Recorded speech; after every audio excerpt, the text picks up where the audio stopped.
Hello everyone, this is the CRT Productions, and if you've been watching the channel for a while, you probably know I do enjoy a good laptop from time to time, but I've been using a laptop as my main computer here for the last few months now, and I'm going to share with you a few thoughts that I have on using a laptop as your main PC. I'm using it kind of in the place of a desktop computer as I have set up here with another monitor, so keep that in mind. I've got a keyboard and mouse and everything, so we're not just talking about using a laptop here. We're talking about kind of using a laptop as a replacement for a desktop, because nowadays we know these things are a little bit harder to come by than we'd like. That's why this is the best example of one that I have to show right now. Well, let's see here. I do have this. It's a GT730. So in this video I want to present to you a few pros and cons to using a laptop as your main system nowadays, as well as some general thoughts that I have on the matter. I'll start out with a pro, and it's a pretty obvious one you've probably thought of by now. It's that obviously your main system is fully portable. You can just plug everything and you have your main computer. You can take it with you. So this is something to think about, especially if you're in college or about to go to college, or if you just need a laptop perhaps for work, if it would be beneficial to you to have a computer for your job or for college, especially for college. I know I certainly wish I had something like this when I was going to college. So yeah, it's just something to think about. You know, you have your main system with everything loaded on it in a fully portable package you can take with you wherever it is you go. So sort of a con that I've noticed with using a laptop set up like a desktop like this. You know, obviously a desktop is designed, you have to connect peripherals and a monitor to it to use it.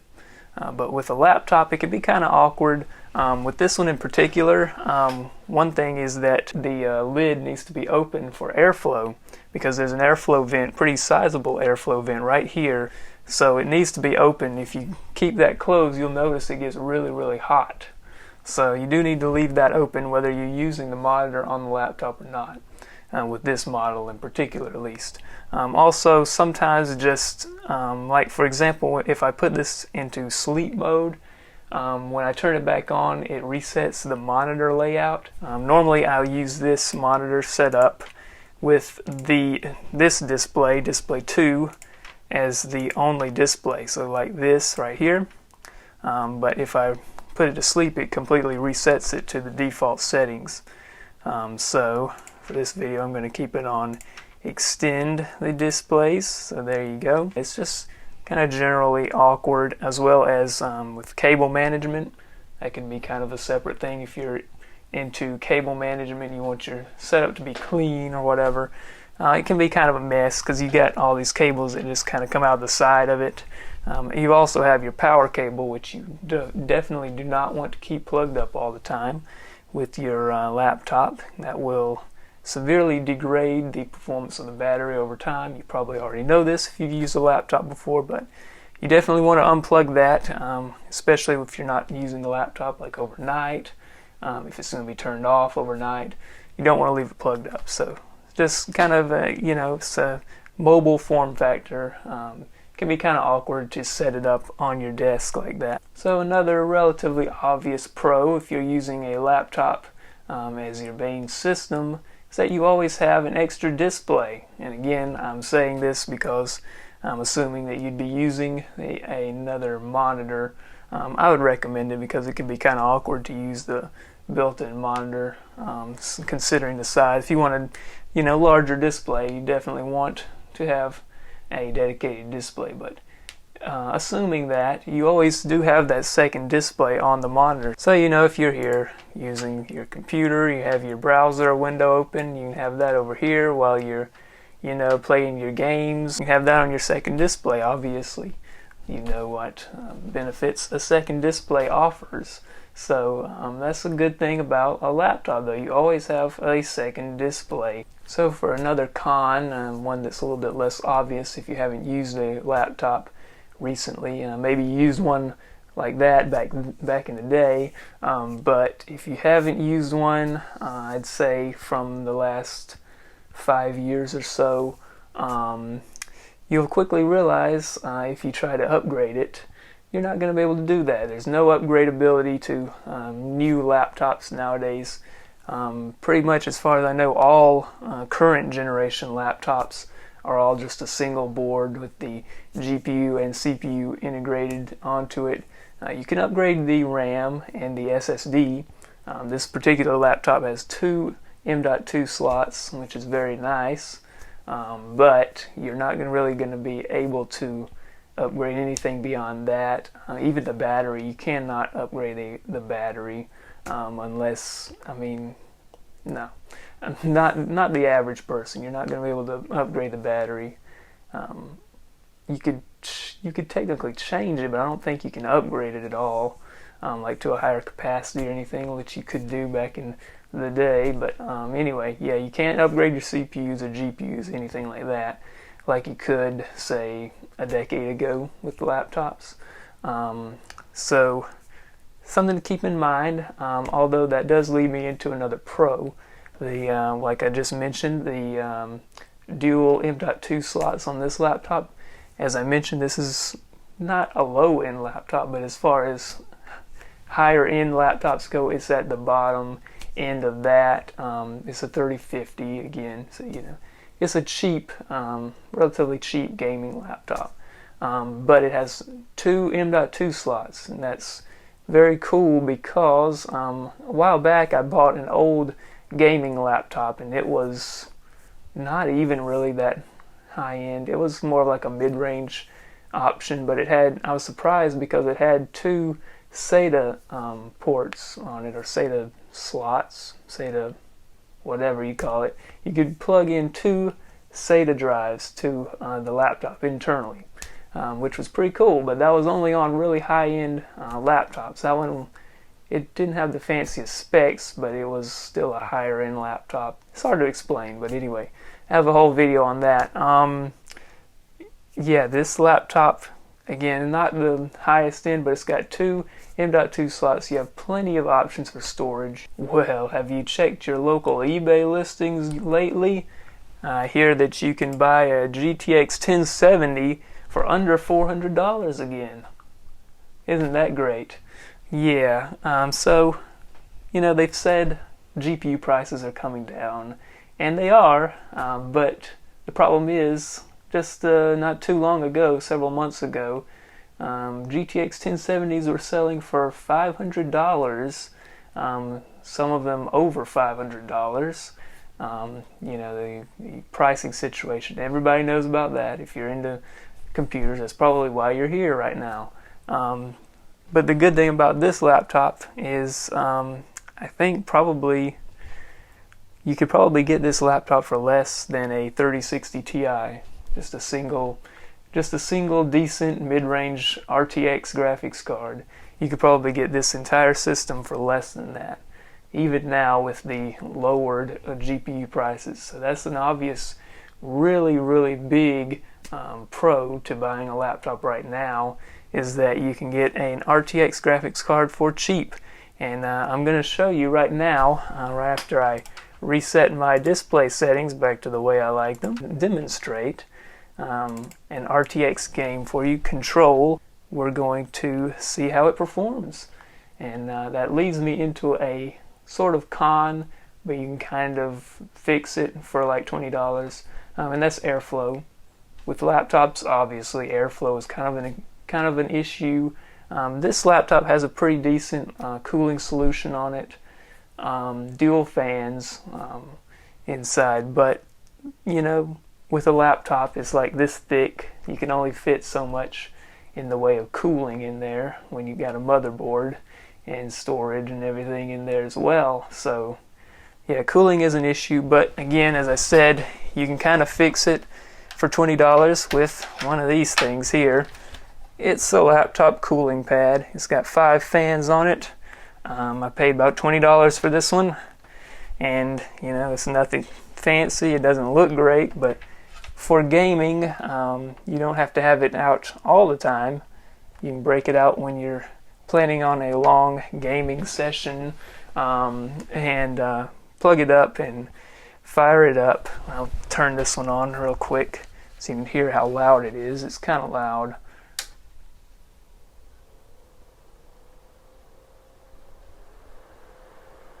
Yeah, that's not too bad. That's at maximum speed. So yeah, you'll definitely want that though if you're playing especially RTX games. Alright, so here we go. We've got quality preset high. I'm not going to set textures to ultra. I'm going to put that down to high. Everything else is on high. We've got ray tracing, ray trace indirect diffuse lighting. I'm not sure if this is just the preset or not. It's on medium. I'll leave that on medium. So yeah, that's just the medium preset for ray tracing.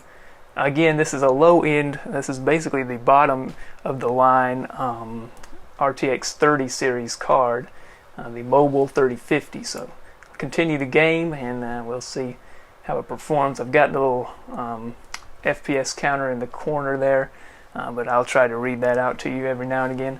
Here we are in the game. It's high settings, and you can see, move around here, a little stutter there, I was playing this before on the medium quality setting. It was maintaining 60 FPS pretty easily on that. I've bumped it up to high here just to demonstrate. This is also the first time I played this game on this monitor, because I just got this monitor not too long ago. But yeah, I mean, pretty much as long as I don't look up there, it seems to be fine. We're maintaining 40 FPS pretty well. It's bouncing between 39 and 45. So yeah, I don't know. I'm not really paying attention to what I'm doing here. Oh yeah, look at that. Look at those reflections though. You see those reflections? Look at that. Oh, messing up some chairs. I don't know how to play this game. Anyway, yep, it handles it pretty well. Let's quickly take a look at this, my temperatures. So look at the temperature specifically. It looks like the CPU maxed out around 73 degrees. GPU 62 degrees. Hotspot temperature of 69 degrees. That's not too bad for a laptop, honestly. I mean, that's pretty impressive cooling. That's again with a cooling pad. But yeah, pretty cool. And I didn't get a cheat. I thought I got an achievement for a second there. That'd be a first for one of my videos. Got an achievement in a game. Anyway, what the?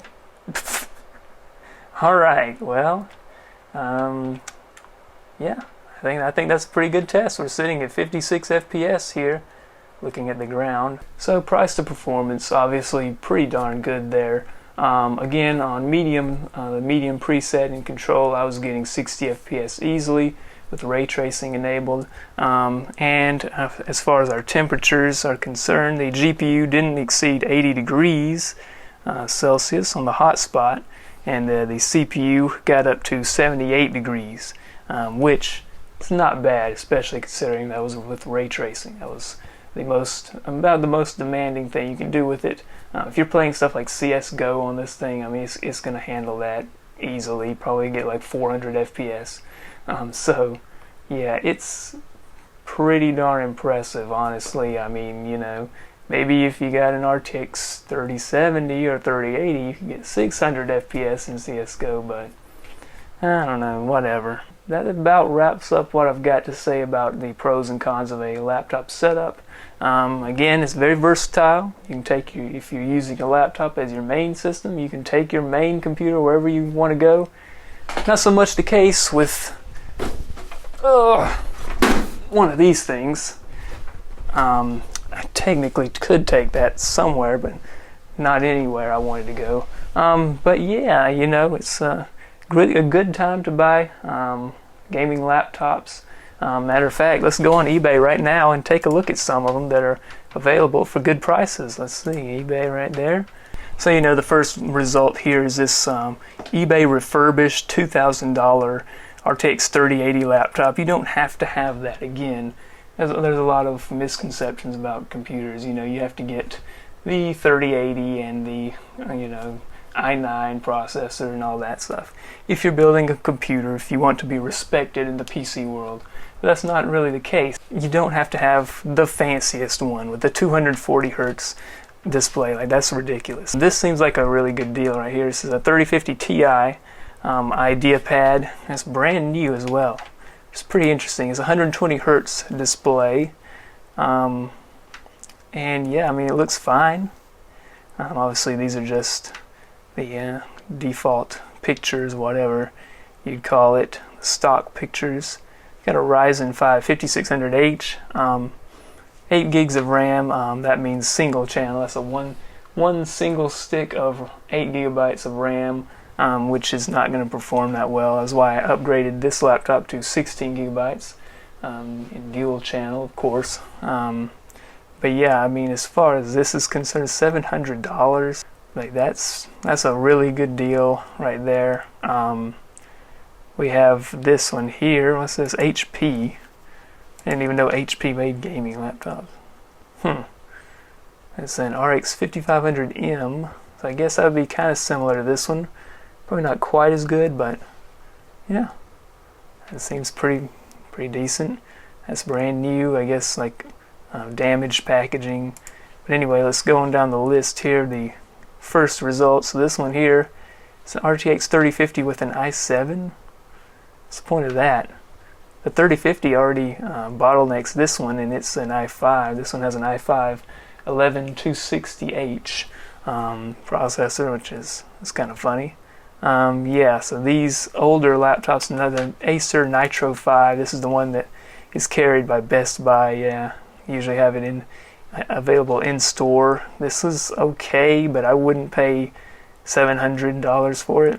Definitely, now that you can get the 3050 so cheap. We just saw that one with the 3050 Ti. So is this not the one with the 1650? Yeah, there you go. It has a GTX 1650, so definitely would not get a laptop with the 16 series GPU unless you can get it cheap. I guess cheap. I don't know why I said it like that. Yeah, I'm trying to think of a number, like under 600, I would say, at least. Preferably closer to $500. I don't know if you'd be able to find one for that. Maybe used, you'd find a deal on one, but yeah, I wouldn't pay that much for it. And again, here's a Razer Blade, ridiculous 4K 60 hertz display. That might be useful for you if you're like into maybe photo editing or something, but RTX 3080, like, what do you need that for if you're just doing maybe video editing or something like that? Yeah, I don't know. Some of these are just silly. Like this one here it's got a 165 hertz display, Ryzen 7 with a 3070. Like, that's just a higher end laptop. That one's decent. As far as reasonably priced, it's a decent price for that one. It's just higher spec. But yeah, if you're just generally looking for something to play games on, like the RTX 3060 here and this one, that'd be plenty enough to play just about any game at 1080p. But if you're looking to do 4K or 1440p at high refresh rate, I would definitely go for a higher tier laptop. But anyway, that's about all I have to say in this video. I hope you enjoyed it. Hope you learned a little something. Maybe got you thinking about buying a laptop. Yeah, I would definitely not buy a desktop graphics card. I say the Razer blades are a bad deal, but I mean, can you even buy an RTX 3080 for $2,000? I'm not sure. Anyway, I'm not going to get into that. But anyway, again, hope you enjoyed, hope you learned something, and thank you for watching, and stay safe out there.